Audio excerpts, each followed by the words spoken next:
Tristen Law Show. If it's your first time here, welcome. If you've been here before, welcome back. I'm Tristen Law, some retired pro wrestler, and today, I'm your host. Why doesn't WWE like LA Knight? That's the question. Now, let me be clear. I'm not saying that they don't like him, but if you've been watching WWE and watching how they used him from his start in NXT to his rise now today, you can't help but ask these questions. They changed the guy's name. They stuck him in a manager's role, and for a while, it looked like they were just burying him. I'm telling the truth. But then, the fans, they just weren't letting go, and here we are now. So together, today, we are going to ask, is WWE all in on LA Knight? Yeah! Or are they still hesitant because of his age, his background, and the fact that he wasn't built in a performance center like Roman Reigns or Charlotte Flair? Thank you so much for joining me today. Whether you are live or on demand, how you're watching this, feel free to jump into the comment. I want to hear from you. When LA Knight first joined WWE, he was there as, he was just a guy. You didn't really know who he was unless you watched pro wrestling. If you watched NWA, he was Eli Drake in the NWA. He made his debut in 2001 on NXT TakeOver Vengeance. And he started as pretty much a cocky heel. He stood out on the mic. He trash talked. His charisma, it was undeniable. You couldn't deny LA Knight. He entered into a high stakes feud with Cameron Grimes and Ted DiBiase. He got involved. Yes, that $1 Million Man, the one that says everybody has a price. Ha ha ha ha ha. That guy. LA Knight became the $1 Million champion. Now, don't get it wrong. We haven't seen the $1 Million championship in so long, and I don't really think anybody cared. But you know, the thing about LA Knight is that LA Knight makes you care when nobody else really does care. And I think that's the thing that makes LA Knight, one of the things that makes LA Knight so special. But here's the thing, though. He won the $1 Million championship at TakeOver In Your House 2021. When nobody else cared about the $1 Million championship, they gave him the Stone Cold Steve Austin treatment. A lot of people are saying, oh, well, LA Knight is trying to be like Stone Cold Steve Austin. All right, well, they treated him like Stone Cold Steve Austin. They gave him the $1 Million championship. Then he turned on then LA Knight turned on Ted DiBiase. And right after the coronation, that's when he became a heel. He eventually dropped the title back to Cameron Grimes at TakeOver 36, and despite fan support and strong promos, he never got into the NXT title picture. Why? It's not because LA Knight's not a good wrestler. I think that LA Knight's a great wrestler. But he's lost to top names like Dolph Ziggler, Braun Breaker, and Gunther. I feel like LA Knight, he became more of a gatekeeper, more of the veteran presence than a top guy. He's the guy. LA Knight is the guy that you have to go through if you want to become the champion. But why? Why isn't LA Knight good enough to become the champion? So fine, they call LA Knight up to the main roster, and they changed the guy's name. May 2022, but he's not LA Knight. He's repackaged as Max Dupri, a flamboyant modeling agent, made the guy cut his beard, everything. Managed maximum male models, Mansoor and Mace. Look, where's Mace and Mansoor right now? They're not in the WWE. He's no longer wrestling. He's just cutting promos and introducing his models. I think as a fan that fans were confused. Why would WWE sideline one of the best talkers and wrestlers in NXT? Imagine CM Punk coming back to the WWE, and instead of letting him wrestle, you just let him talk on a microphone when he's fully capable of wrestling. To me, it felt like a downgrade for LA Knight compared to his hot run in NXT. At the time, LA Knight was in his late 30s. WWE officials were reportedly worried about his age. On record, WWE even whispered, "Oh no, he's almost 40. He's danger." But there's nothing wrong with being an older wrestler. We're going to talk about that in a little bit. This fear made them push him as a manager, and you couldn't keep LA Knight in that box. He broke out of that box and showed that he was so much more. For a company that usually grooms talent in their 20s, I think this was a big obstacle. From where I sit, though, it looked like WWE tried to bury him. You don't take away a guy's wrestling gear and stick him in a suit unless you're trying to kill his momentum. Yeah, don't get it wrong. He still got a job with the WWE, but just maybe the fans won't like him. They'll turn to him and they'll just, we can get rid of LA Knight. They'll stop asking for LA Knight. Do you feel that WWE was trying to bury LA Knight, or was it just a weird experiment just to see what they could do with the guy? When they changed his name from Max Dupri, did I think it was the end of LA Knight's run? I'll tell you this. I remember LA Knight from NWA when he was Max Dupri, and he was one of the reasons to watch NWA. Love seeing Max Dupri. Love seeing LA Knight. Love seeing him as Eli Drake. It was always like, okay, Eli Drake's on the TV, you have to watch. LA Knight turns himself into must-watch television. I think they did him dirty. Not going to lie. But if you thought that Max Dupri was the end of the story, Triple H had other plans for him. And this is where LA Knight starts to make his comeback. So you guys all know what happened with LA Knight. Well, you guys all know what happened with Vince McMahon. Vince McMahon left the WWE for whatever the reasons may be. We're not talking about it. But then Triple H was in charge. LA Knight got to make his debut back on the main roster as LA Knight. One of his early corrections that Triple H did was dropping the foolish Max Dupri gimmick. And on SmackDown, LA Knight came in and denounced the maximum male models. He attacked Manson Mansoor and then walked away from the group. You know what? Let's give LA Knight a hand clap for that. Every week, the next week, and every week subsequently, he would always come into the ring. He would always say to the people, "Let me talk to you." And then he would say his name. Everybody chanting, L.A. Knight. Yeah! I think this was a clean break, though, for somebody like LA Knight. WWE didn't ignore the Max Dupri run, but they didn't let it define him either. LA Knight's the kind of person that you just can't keep into a cage because he's just going to break out. Right now, I'm asking everybody in the chat. I got a live poll running, and the poll is saying, is WWE wasting LA Knight? Right now, 100% of the audience says that LA Knight's being wasted in the WWE. Should LA Knight go someplace else, or should he stay in the WWE? I don't know. That's the question. That's the question that we're going to be looking at. We're going to be talking about that a little bit more. Should LA Knight go someplace else? Immediately, though, when LA Knight got rid of the Maxim model males, people started responding to the yeah chants. It started becoming like the what chants for Stone Cold Steve Austin. And everything that he said, they would just say, yeah.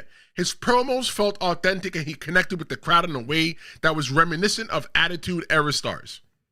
Yes, people like Cupcake, friend of the show, loyal audience member of the Tristen Law show, she says that she doesn't like LA Knight because he reminds her a little bit too much of Stone Cold Steve Austin and The Rock.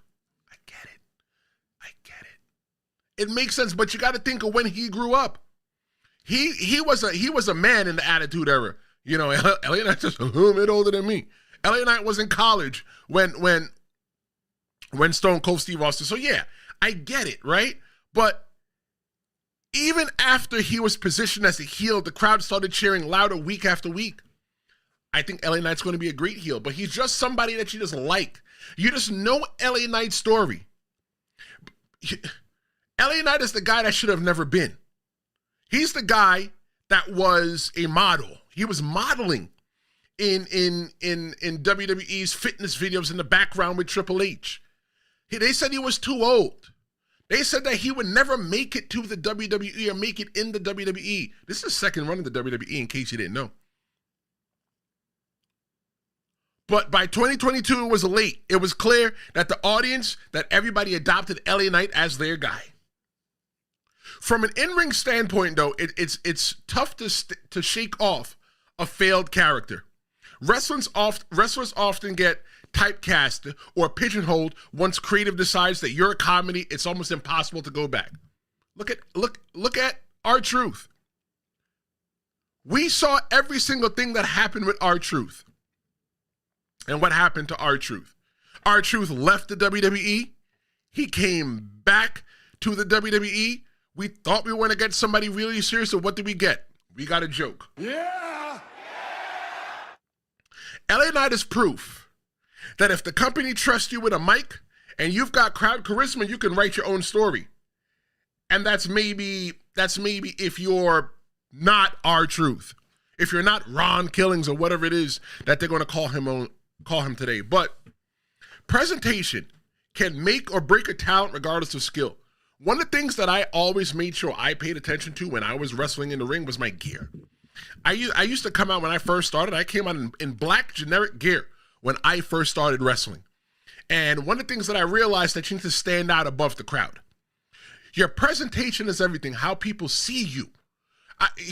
Looking at The Miz, I remember when The Miz used to come out in those baggy shorts back in the day. And I'm like, how could they ever make somebody like The Miz a champion? And then when The Miz came out in that mask, and it was like in Canada, and he was like the Maple Leaf or whatever they called him, and he took off the mask and you saw him in the trunks, I said to myself, that is a future champion right there.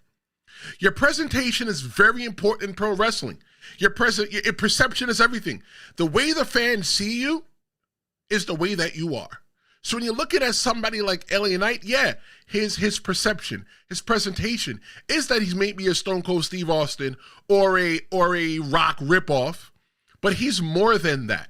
I think he took a little bit of them and made it into him, but I feel like he's typecasted into that. So why can't he be a world champion? Is it because they've had a Rock as champion before? Is it because they've had Stone Cold Steve Austin as the champion before, and they don't want another one? They want LA Knight, whoever LA Knight might be. But from what LA Knight has explained to us, the person that you see, the person walking around that's saying, let me talk to you, the person that says, everybody's saying it, L.A. Knight, that he said that's who he is. That's who he is as a person. He walks into a place and goes, let me talk to you. But LA Knight's comeback shows how timing, creative freedom, and investment can flip the script 100%. Most guys don't come back from that. I thought he was done when I saw Max Dupri. Most guys, like LA Knight, when they get that character of doom, they're done. They're done. They don't serve any more purpose in the WWE. They're released. They go to AEW and try their hand at AEW. But I'm asking you this, whether you're watching live or on demand. If you're listening to the audio-only version, let me know in the comments. Do you think that LA Knight would have gotten his push if the fans didn't force WWE's hand? Did WWE get their hand forced? I don't know. But LA Knight, I think LA Knight has a huge upside to him. That somebody back there likes him enough that they can't get rid of him. But up next, I think this is where this debate gets really interesting. Because even with all this fan love, WWE still seems hesitant. And maybe, just maybe, it comes down to his age and where he came from. But first, here's what's coming November 6th. Thursday, November 5 like never before. It's Streamamania, 5 hours, 5 blocks, 1 pro wrestling super stream, WWE, AEW, TNA, nothing's off limits. Hour 1, I'm kicking things off solo. Hour 2, Jess the Yapton. She joins me to talk women in pro wrestling. Hour 3, a debate you don't want to miss. Hour 4, our main event feature. And Hour 5, I'm closing it down. After dark, one-on-one with you. It's live, it's raw, and it may never happen again. Don't miss the first ever Streamamania, Thursday, November 6th, 6 p.m. Eastern, 3 p.m. Pacific, 11 p.m. in the UK. Live and only on YouTube. Streamamania is coming. November 6th. It's happening. I think it's going to be one of the biggest live streams, one of the biggest podcast live streams of pro wrestling on the internet, and I want you to be there. We are talking about LA Knight. We're talking about why WWE doesn't like LA Knight. Does WWE like LA Knight? Do they not like LA Knight? I don't know. But looking at his age, LA Knight is now 42. He's getting ready to turn 43, ironically, in November, making him one of the oldest breakout stars WWE has ever had. WWE typically builds around younger wrestlers who can carry the company for 10 to 15 years. Examples look like John Cena. John Cena debuted at 25 years old. You got people like Roman Reigns. He debuted around what, 27? So older stars usually get short-term title runs. They get that Goldberg treatment. They get that, that Brock Lesnar treatment that he's got now in the back end. They become special attractions rather than full-on franchise status. But why make LA Knight a special attraction or give him a short-term title run when he wants to be a main eventer, when he does not want to be a special attraction, when he wants to be the man? WWE reportedly viewed LA Knight's age as a red flag when considering his main roster push. Here's the question I'm asking you. Can WWE really invest in someone who might only have 3 to 5 prime years left? Or does that not matter because he is hot right now? Look, most wrestlers back in the day weren't becoming champions until they were 40 years old. 40 years old.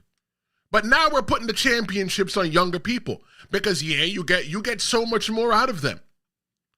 LA Knight is in his 40s. When at a regular job, you're getting ready to consider it's time for you to start retiring. But in pro wrestling, it's different.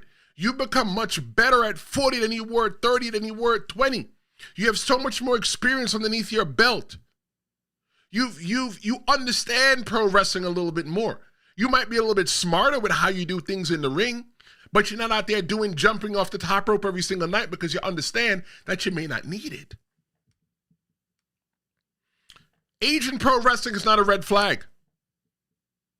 Age is like wine in pro wrestling. The older you are as a pro wrestler, the better you are in the ring. That's just what I think.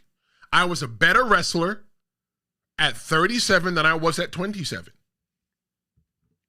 Now, another issue is that LA Knight's not homegrown. LA Knight built his name outside the WWE, in TNA, in NWA. He has a strong resume on the indies. Eli Drake, everybody knows Eli Drake on the indies. But WWE tends to prioritize its performance center graduates, Roman Reigns, Charlotte Flair, and Braun Breaker.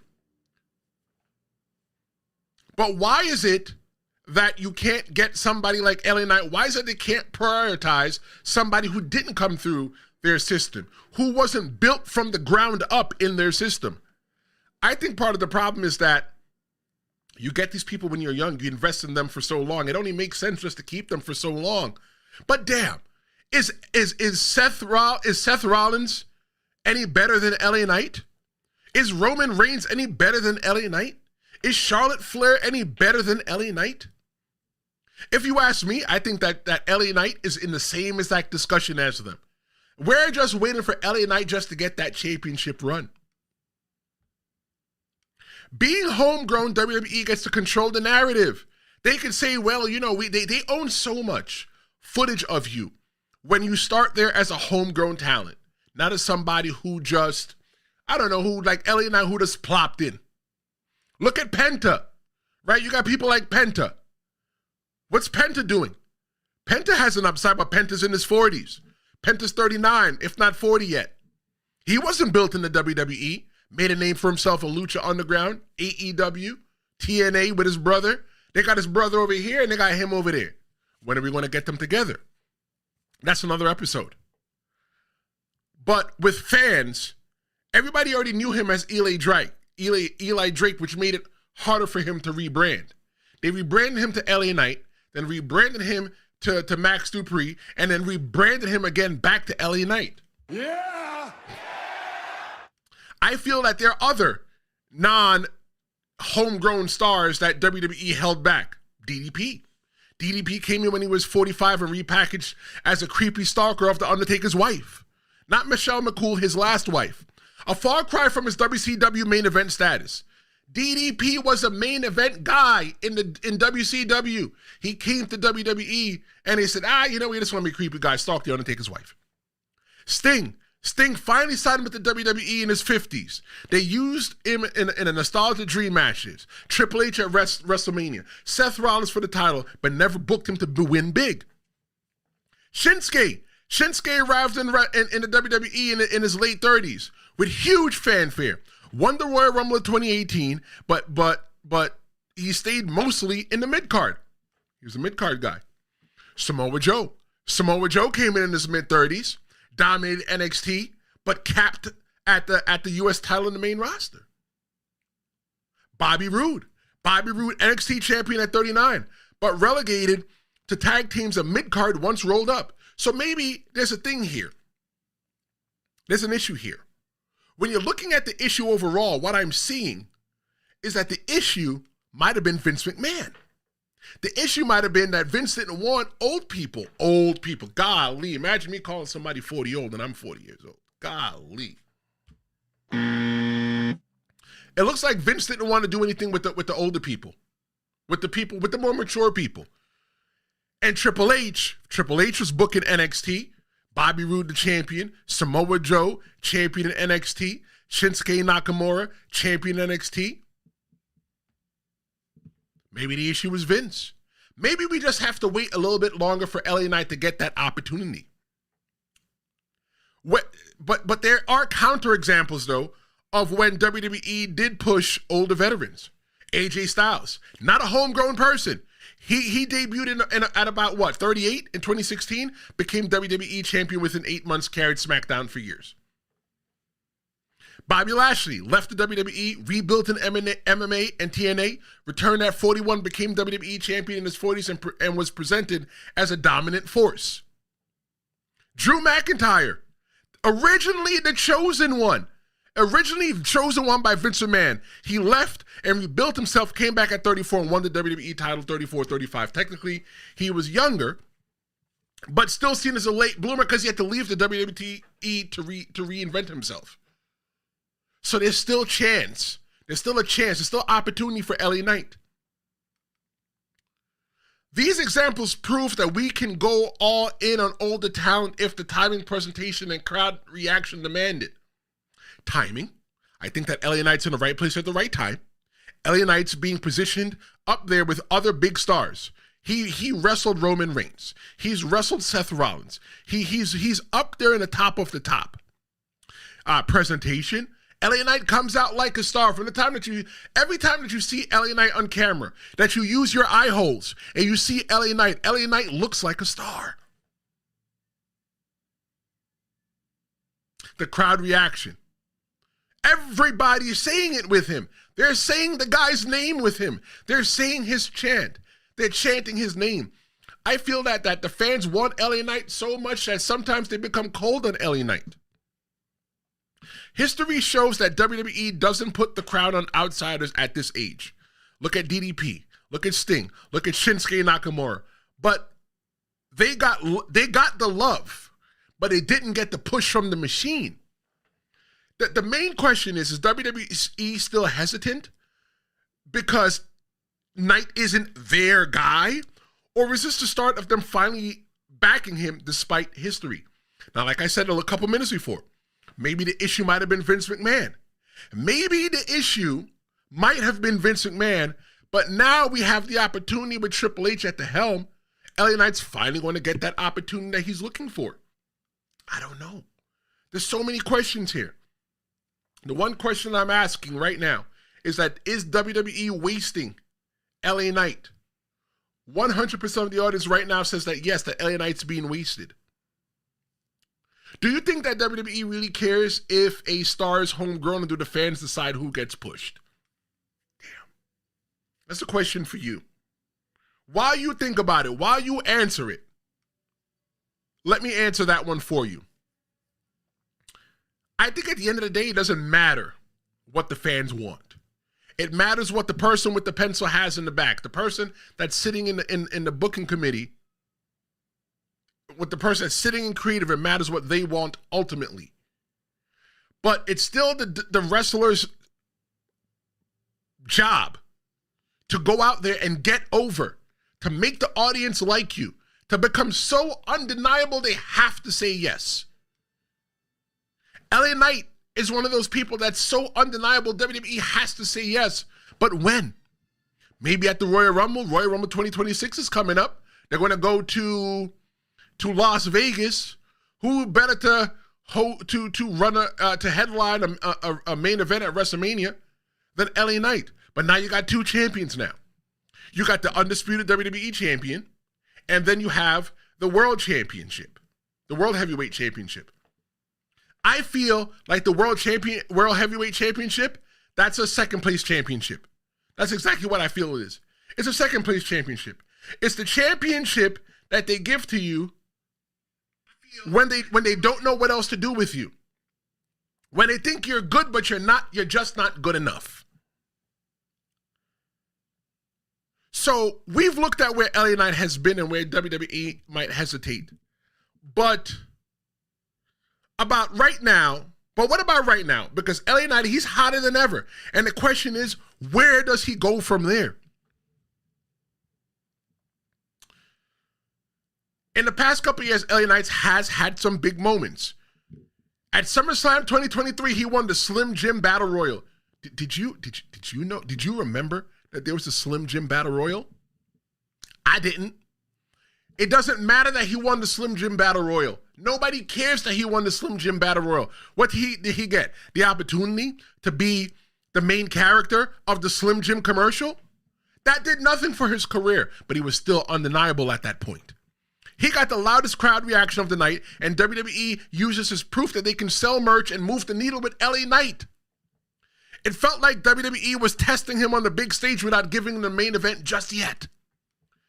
In Payback 2023, he got the John Cena endorsement. He teamed with Cena against The Miz, and after the match, John Cena raises his hand in front of the crowd. This is John Cena giving LA Knight the rub, a rare passing of the torch moment. For fans, it cemented that LA Knight was someone who WWE had to acknowledge. Crown Jewel 2023. LA Knight gets an opportunity at the undisputed WWE Universal Championship against Roman Reigns in the main event. Even though he lost, the fact that WWE trusted him in a main event at Saudi Arabia, that says a lot. It shows how far that he came, that they allowed him to stand in the ring with Roman Reigns in the main event in Saudi Arabia. For some fans, we saw it as validation that he's not Midcard, that he is the wrestling guy. When I look at it from my perspective, I feel that WWE is still cautious despite the push. They're still touch and go. They're not 100% sure on LA Knight yet, but why? They didn't let him win the Money in the Bank despite him being a fan favorite. They didn't let him beat Roman Reigns. Roman Reigns was protected at all costs. His wins so far are meaningful, but it's not the win that changes his career. I'm saying this right now. LA Knight for 2026 Royal Rumble. He doesn't have to win at WrestleMania, but just put him in the conversation in the main event. I think that would be enough. WWE may be more worried about putting their biggest titles on somebody at his big age, when they could invest in somebody like Braun Breaker, who we've already admitted that he is the future. Like Carmelo Hayes, everybody say he is him. From a pro wrestler standpoint, it feels like WWE's letting him swim in the deep end, but they won't let him hold the crown. LA Knight is there. LA Knight is standing there toe-to-toe with main eventers. He's rubbing shoulders with the LA Knights, Well, he is LA Knight. He's rubbing shoulders with the CM Punks, with the Roman Reigns, with the Seth Rollins. But they just won't give him the chance. Why? Could LA Knight become the world champion at 43 plus years of age? That's the real question there. Can LA Knight become the world champion at 43 plus years of age? Look, man, they brought Goldberg back to give him the championship. Why not? AJ Styles won his first WWE championship at what, 39? And had multiple reigns and different championships in his 40s? Bobby Lashley became champion at 44. Age is not a roadblock anymore in the WWE for anyone.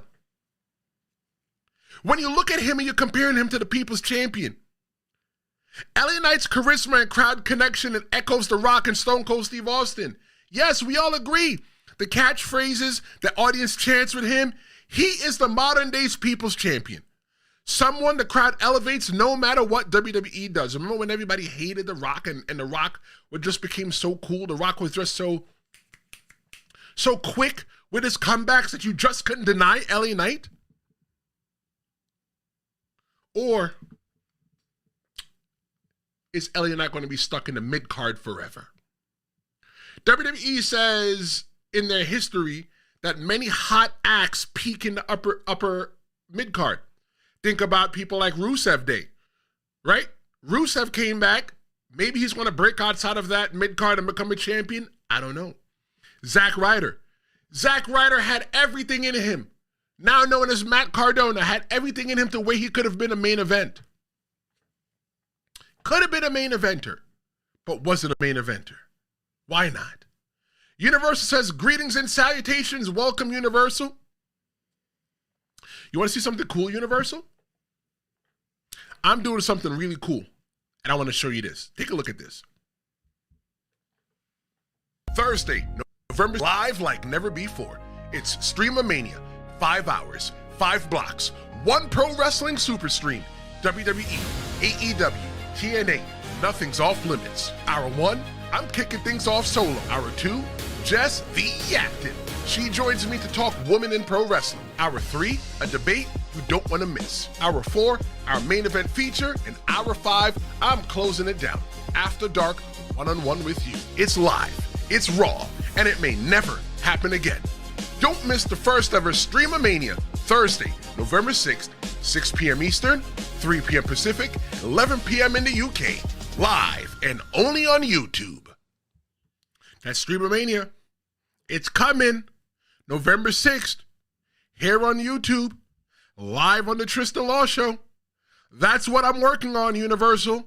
I would love for you to be there. We're going to do some really big things. Tell the world, tell everybody, Streamamania is coming. 5 hours, 5 blocks. It's going to be one long episode. You're going to get guests. Just the Yapton's going to be there. And it looks like Cheyenne Ortiz is going to be there in the second half of the show as well. I'm looking forward to everybody being there. But today we're talking about LA Knight. We're talking about why WWE does not like LA Knight. The risk with keeping LA Knight in the mid-card is that WWE might always keep him in the always popular and never top guy slot. Look at R-Truth. R-Truth is always in the popular spots, but he's never the top guy.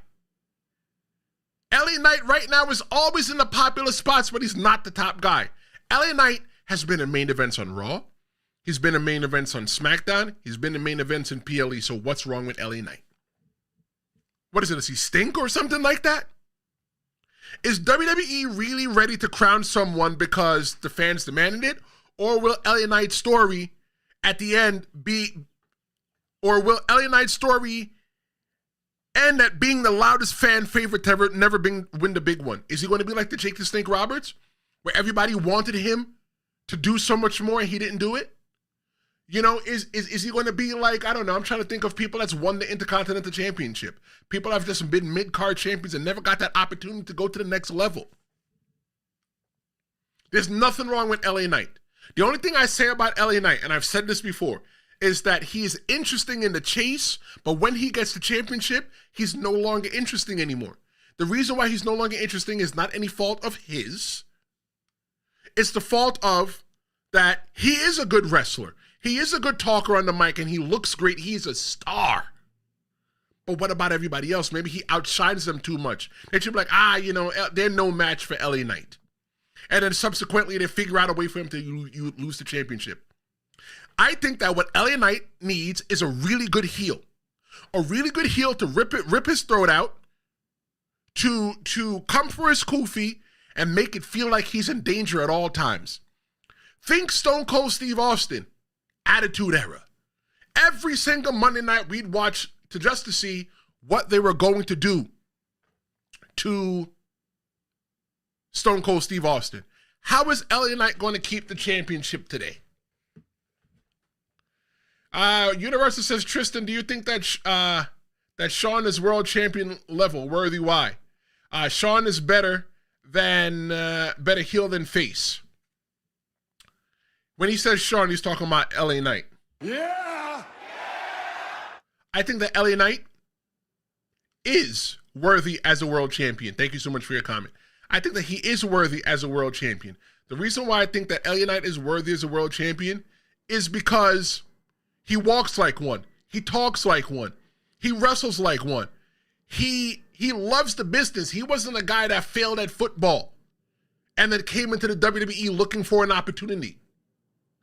LA Knight is in the WWE because he wants to be there, not because an opportunity came up and he goes, I'll go try my hand at that. I think that LA Knight is a better heel than a better face, but right now, if they're giving LA Knight an opportunity, how can you boo LA Knight? If you put LA Knight in the ring with somebody like Cody Rhodes, right now with Cody Rhodes in his current status, you're still going to cheer LA Knight because you're like, man, maybe this is the opportunity that we already wanted. There has to be something drastic to where LA Knight could make everybody boo him if he's going to be a heel. But LA Knight right now, he's just a babyface. And he might be typecast into a babyface because the guy's mouth is really slick. He got catchphrases. He is Pro Wrestling 101 from 1999 with the 2025, that new generation plastic on him. LA Knight's the future. You say that Braun Breaker? I've said that Braun Breaker's the future. And all he's just waiting for is his foil. He's going to need his foil. His foil could be LA Knight. LA Knight could be Braun Breaker's foil when Braun Breaker becomes the champion. Because LA Knight could say, hey, you know what? You're a young kid. When you were out here still pooping in diapers, I was out here becoming champion and traveling the roads. I don't know, man. LA Knight's definitely championship material. Is LA Knight a future world champion, or will he stay at the fan favorite level forever? Man, we talked about that. I'm afraid that WWE might keep him at the fan favorite level forever. If I don't see anything subsequent from LA Knight in the next, between the end of the year, between in WrestleMania season, when we are looking at the Elimination Chamber, when we are looking at the Royal Rumble, if I don't see anything spectacular with LA Knight, then I don't know when it's ever. I don't know if it's ever going to happen. I don't know. We want it to happen. What's wrong with LA Knight? If LA Knight doesn't get a credible win, if they were booking Elimination Chamber right now, LA Knight's in it. There's no reason why LA Knight's not in it. If they were booking LA Knight right now, there's no reason why he couldn't be in it. But even though he's in it, can he win it? That's where the real question comes in. Because he's in it, can he win it? The Royal Rumble, if I'm picking people right now to win the Royal Rumble, LA Knight would be great. But they're probably going to put LA Knight against somebody like Seth Rollins. You know, CM Punk?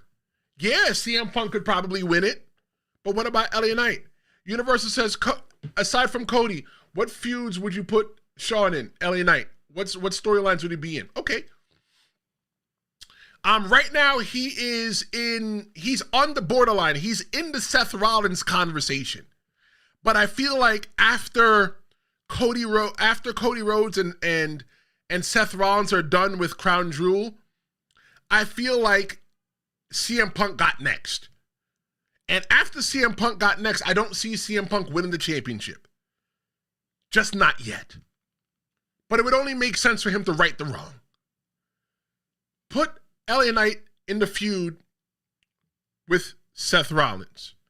How about put him in there with Braun Breaker? If Braun Breaker's the future, put him in there with Braun Breaker. Braun Breaker's a mid-card right now, but he's standing on that line. He's standing on that line, holding hands, hand in hand with LA Knight.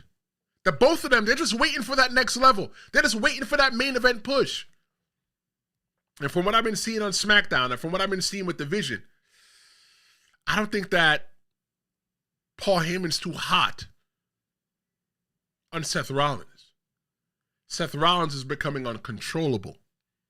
And the last time that Paul Heyman got in bed with somebody that was uncontrollable, it was Roman Reigns. And look at him now. I'll say this, though. From the Max Dupri misstep to the year chants that are shaking arenas, LA Knight, his story is one of the most fascinating in WWE today. At 42 years old, he's proving that age ain't nothing but a number. But the question remains, is WWE really ready to make him the guy, or are they keeping him on a leash because of his age and his outsider status? I want to hear from you. Do you believe WWE truly do you really believe that the WWE truly likes LA Knight now? Or are they still hesitant? Drop your thoughts in the comments, whether you're watching live or on demand. You can call the promo hotline. Promo hotline is always open for you to give it a phone call. The promo hotline is 973-826-0101. Call the promo hotline.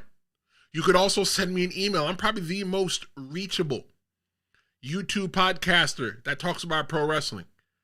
Send me an email to tristenlawshowmedia@gmail.com. Let's talk about LA Knight.